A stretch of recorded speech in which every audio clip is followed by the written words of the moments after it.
Hi, I'm Tom. I'm Oz. And we are hosting our summer sipping series with WineAlive here at the beautiful Pythouse kitchen garden in Wiltshire. And what are you doing? We're doing summer cocktails. His line. It was my line.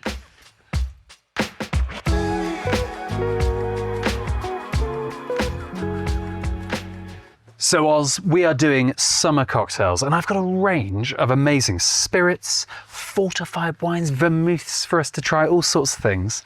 And while I'm going to play bartender and you're barfly, as before, I want you... Is the service included or do I have to tip you? Tipping is encouraged, yeah, heartily encouraged. Hey, Here what we go. is that? I thought we'd taste this neat first. Well, They know it's live. so are you been at the source, my old son? I might have been. It's fine, like all great He's been at the bartenders. source. Now, this, I'm so pleased to ask, is the brilliant Graham's Blend Number 5 White Port, made by the Symington family. This is a Douro classic. That beautiful, lovely river that runs through the Iberian Peninsula, all throughout northern Spain, into Portugal, and goes the whole way across northern Portugal, ending up at the mouth of the Atlantic at Porto, one of my favourite cities in the world. I think the Douro is a classic, but a white port Isn't it can't good? be a classic. The only port that's classic is red port. I'm not having it. Port has a duty to be red. It's a thing. And look, most port is red, of course it is. I love tawnies for their gently nutty, kind of just nuanced, lovely elegance to them. I love a vintage port. You know, what a sensational kind of powerhouse, textural, round, bright, bold thing. But white port, when you visit the Douro, as well you know, and you've had a hard day in the vineyard, you know, slogging away. The Douro is incredibly hot. Even around harvest, it's warm, it's hot as well, you know.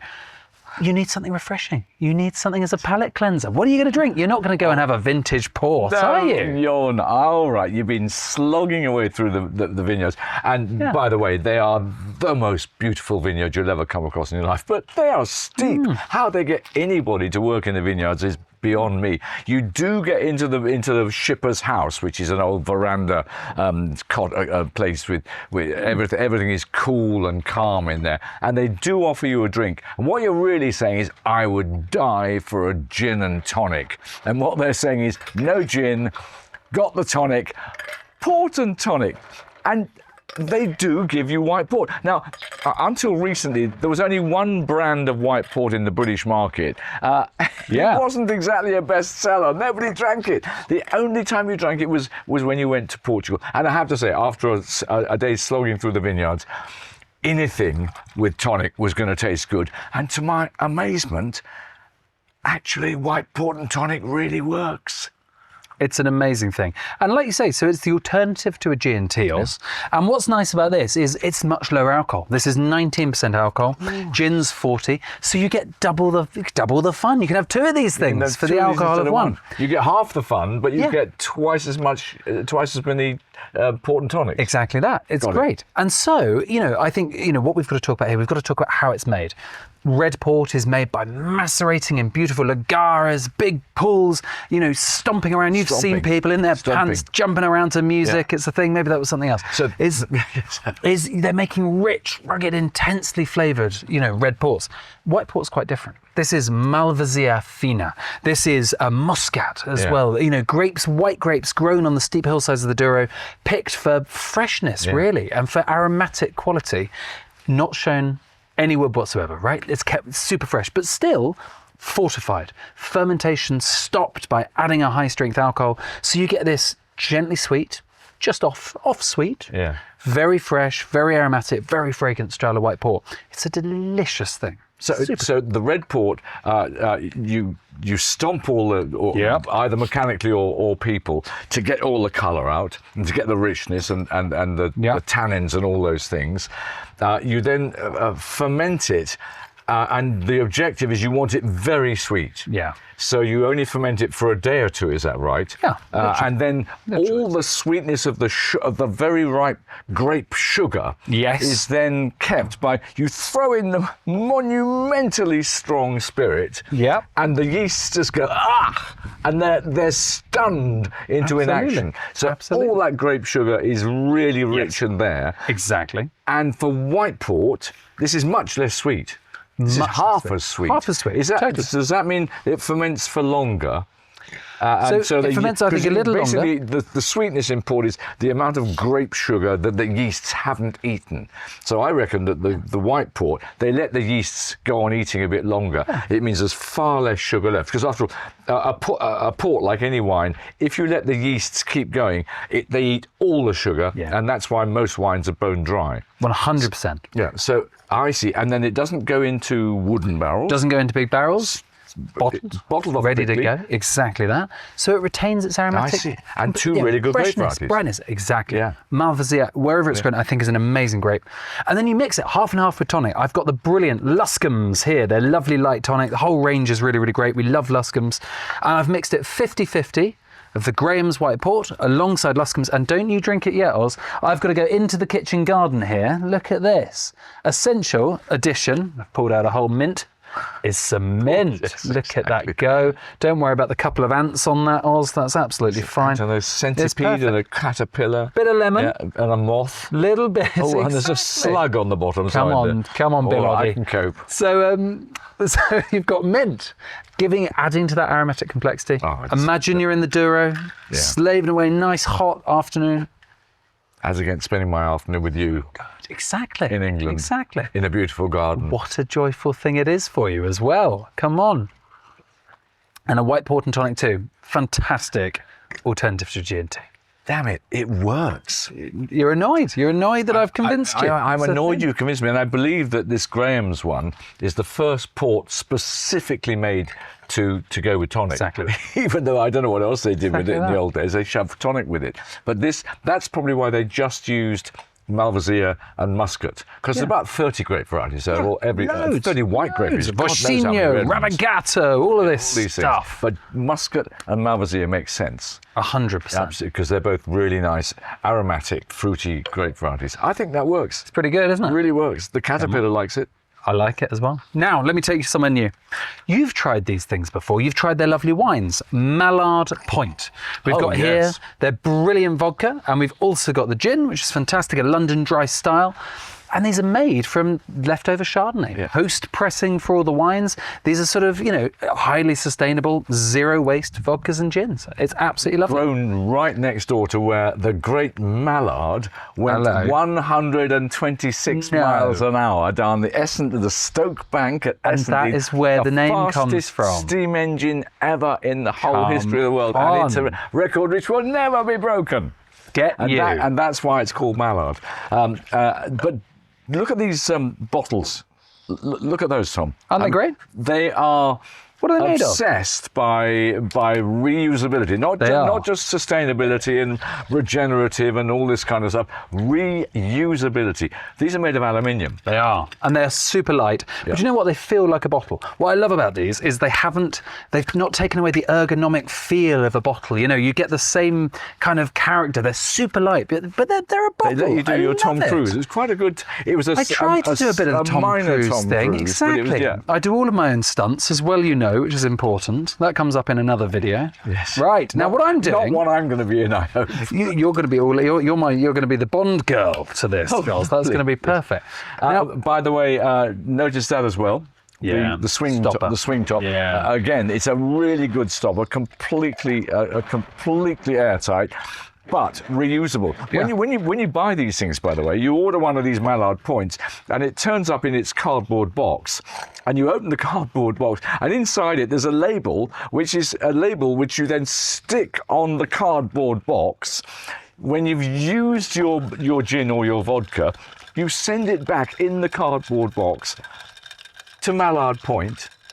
You take it, you put it back in the cardboard box, you put the sticker which says Mallard Point on it, take it to the post office, and they take it from you free post, send it back to Mallard Point. It's genius. And so they also give you money off your next purchase. That's what you want, isn't it? So that the whole thing is reused again. This bottle might be used 50 times. And really the amount of energy saved is enormous. Enormous. By the way, aluminium chills much quicker in the fridge and holds on to its coldness longer than glass does. Yeah. So it's fantastic. All the benefits of a can, all the same usability, easy picnic options, all of that sort of stuff. But in a full 750ml bottle format. I think and really you say for the vodka, they actually, really is it the vodka they use the Chardonnay? Yeah, Chardonnay grapes. Exactly so they shovel it to give that extra weight to the vodka. They use the Pinot Noir. They've got Pinot Noir as well. They use the Pinot Noir in one of their gins. Now, you'll notice me doing this, Oz. I'm making you a Vesper Martini. So it's a quintessential classic, a half vodka. Vesper, where do I know that from? You know that from Casino Royale, Ian Fleming's first James Bond. But not the first film, was it? No. Roger Moore? It was not. It was Daniel Craig, the latest. Although there was one before. There were two. There's the quiet one that no one really saw, I think. Oh, hang on. There was one which was a spoof. Yes, exactly that. It was the fun one. And no one really knows about it. Who was in it? Was that Roger Moore? I have no idea. It can't be Roger Moore. It was before Roger. Roger Moore was a spoof. Yeah. I mean, he wasn't in a spoof. We love Roger. Now, the Vesper Martini, so named, the character Vesper in the film was named after this drink, but the Vesper Martini, the Bond walks into Casino Royale. He goes to the bar and he orders a Vesper Martini, please, half gin, half vodka. He specifies some spirits. We're working with the brilliant Mallard Point ones. And he asked for specifically Quina Lillet, which is a very bitter, technically not a vermouth because it never had wormwood in it, but it is the precursor to Lillet Blanc and the classic French aromatized wines now from Bordeaux. We're using a little bit of vermouth that I'm going to tell you more about from Wales in just a second. But Quina Lillet. That was really bitter? Super bitter. Yeah, discontinued in 1973. So, here you are. This is our take on a classic Vesper. Half gin, half vodka. It's one of my favourites. A lemon twist in there with a touch of vermouth. It looks irresistible and yet so dangerous. So dangerous. That's what we like about a martini. Cheers. Cheers. Come on. A martini needs to be ice cold. It needs to be like jumping into glacial water. You're meant to sort of just go, wow, That is lovely. Now tell me again, you've used 50%? I use half and half gin and vodka. Yeah. Some people use a little bit more vodka, a little bit less gin and vice versa, but I like half and half gin and vodka. Then you get this nice kind of juniper citrus element, but it's quite light, quite elegant. Then I've mixed in about 20 mils. So, 1 part comparative to the 3 parts of the others, white vermouth. And that just softens it. It really works. It's good, isn't it? A little bit of lemon. I must say, all this idea that the only martini is a dry one. And the dry basically means the drier you get, the less vermouth you get in it. So a totally dry martini, as far as I can make it, it's just a glass of gin. That is exactly what it is. Noel Coward used to say, the best dry martini, my dear boy, you just wave the bottle of vermouth towards Italy and put it back on the shelf. And that is a Churchill thing as well. So Churchill had a very, very similar saying, which was exactly that. You look at the vermouth, you swill it into the glass and you throw it out again and you top it up with vodka. And they're just drinking gin. You're just drinking neat gin and very cold. This is a really good drink. But I think it's great. That much neat gin, straight down, not for me. It's a thing. Now, talking of vermouth, let me show you this, okay? I'm going to mix us 2 new martinis for this little cocktail segment, but I'm going to show you this vermouth. Well, that one's really good. So, Gwinllan Conwy. We're off to Wales, Oz. I know Gwinllan Conwy. I couldn't work out whether it's Gwinllan. No, Gwinllan. I'm saying Gwinllan. I'm going Gwinllan as well. So this beautiful winery, looking out over Snowdonia, as far as I understand it. This is it, exactly. And it's one of these places, we in the International Wine Challenge, I discovered we gave silver medals to Pinot Noir and Chardonnay wines from the Conwy Valley in North Wales. And I just thought, I can't believe that. I have to go and see how they could possibly ripen grapes like Pinot Noir and Chardonnay in North Wales. So I went up there and went along this road, North Wales, solid cloud and rain and drizzle. And suddenly, everything opened up just like this, sunshine. And we had stopped at this little house and farm, a vineyard of an acre or two there, and literally you could see half a mile away the clouds starting again, and half a mile that way the clouds are starting. Just rain shadow. A rain shadow. And it's next to Snowdonia, and you say it'll be too wet then. No, but that's the whole point. Snowdonia, all these high mountains, they take all the rain off. Exactly that. So just for a bit, you've got this rain shadow where there's no rain, and then the rain starts again about a mile down the road. Yeah. This is how Wales actually manages to ripen really good grapes, because if you've got a rain shadow, and there's another one further along, the Vale of Clwyd, I think it's called. Yes. In Denbighshire, same thing. You just suddenly, the Cambrian mountains take all the rain, you come to a valley, the valley's dry, and then the rain starts again behind you. So I've been here, and I think it's impressive what they do. I think it's fantastic. And so the wines are lovely. This is a vermouth. This is a collaborative project with the Jackdaw, which is a local restaurant, very high quality restaurant, and the amazing Pure Vodka. So from just around the corner as well. And what I'm doing with this is using this vermouth, which is a blend of their wine, with a botanical extract spirit alongside. So we'd typically have, herbs and sort of gently bittering kind of roots and things, possibly a bit of wormwood as well in there. Hopefully. Just to give you that kind of extra kind of dimension element. Wine dominant though. You can taste the wine. Exactly. It's Solaris. It is. It's all Solaris. That's the fun bit. You can really taste the wine in it. And what I'm doing with that is I'm mixing it with the Pure Vodka, which features as part of that vermouth as well. And I'm going to create a 50-50, nice and wet martini. So this is their recipe. It's using this here. So this is a seaweed. Do you want to wash the glasses? It's dry, isn't it? Look. So it's a dried seaweed powder. It's a type of seaweed called sea lettuce from around the corner.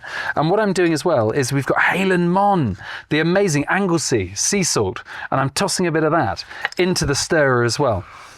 Now, these guys might work. They suggest you shake this, and look, there's one of those things. It's a sort of people get a bit dogmatic about it. I'm very much a stirred martini man. Other people like to shake it. Shaking gives you viscosity. It gives you more body. It gives you richness. I want silky smooth, velvety texture. So I'm ignoring my instruction and I'm stirring this. But shake it if you fancy it.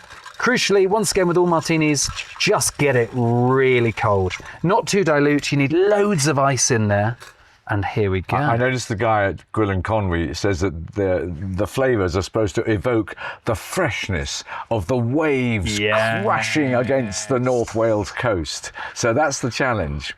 And look at this, a wet martini. It's got more, it's glistening, it's got more colour to it because it's more vermouth than wine-based.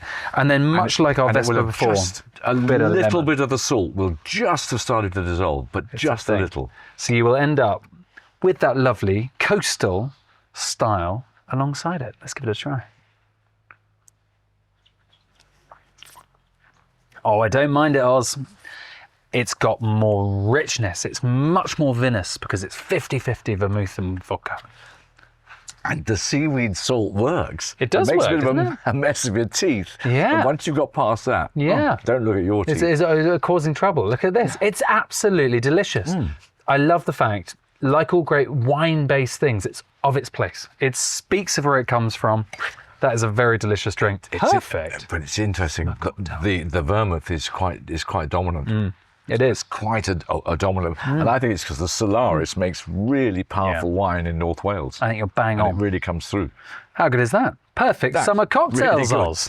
Perfect summer cocktails. Invite some people over, serve them a martini that size, they'll never leave. That dirty. Honestly. Cheers! Cheers! This is just one of our WineAlive Summer Sipping Series videos with Oz Clarke and me, Tom Surgey. If you'd like to know more about the wines we've tasted, head over to our blog at wine-alive.com and check out our other videos. Don't forget to like, share and subscribe. And thanks again for watching. We hope you sip splendidly this summer.